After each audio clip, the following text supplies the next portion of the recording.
This conference will now be recorded. I'm going to discuss the two main changes that were made to the exclusive right to sell listing agreement in January, Form 101, revised 1/2025. The first major change was made in Section 7, fees and costs for the services. In Section 7B, for firm's fee, you're going to put what the seller is paying the listing side only, just your side of the transaction, not the total as it used to be. In 7C, you will put what compensation to buyer agents your seller has agreed to, if any. You will never check this third box because we do not have a policy for you to attach. Now, suppose the seller tells you they're willing to pay some amount to buyer's agent and they don't want to negotiate. They'll just pay a certain amount regardless of how the offer is or whatever. Some firms require all such payments to go through the seller. They will be checking this box and putting an amount in here. However, Fathom does not have such a policy. We will allow the listing firm to pay the buyer agent. So you would be able to check this box and put in the amount that the seller is willing to pay the buyer agent. Now, suppose your seller tells you they want to negotiate. They might give a higher amount for a higher offer, a lower amount for not as good of an offer.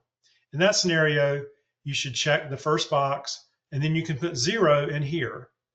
Once your seller has negotiated with a particular buyer agent for a certain amount, you can use a Form 220, and you want to mark seller pays in Section 1 of that Form 220. Section D down here is where you put in the total amount the seller is paying in the listing agreement.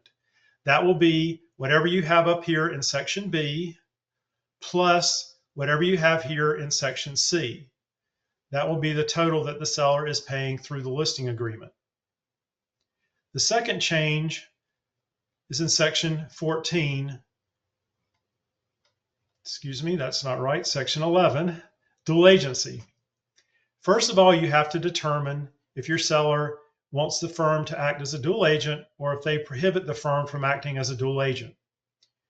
If your seller does not want the firm to act as a dual agent and initials in these first set of blanks, they're done. They do not initial in any of these blanks. However, if your seller will allow the firm to be a dual agent, they must then indicate how they want that to happen, and they can only initial one line below. This first set of blanks is an unusual situation where there are two agents in the deal, two Fathom agents, but both of them are dual agents. In other words, they are both neutral. This would occur if one of the agents has some information about the party on the other side that would put that party at a disadvantage. In that scenario, those agents cannot act as designated agents, but they must be dual agents and be neutral. These second two sets of blanks are more like you're used to. If your seller initials here, they authorize the same agent, in other words, the listing agent, to represent both the seller and the buyer. If they initial here, they indicate that they want to have designated dual agency, where each of the two parties would have their own separate agent.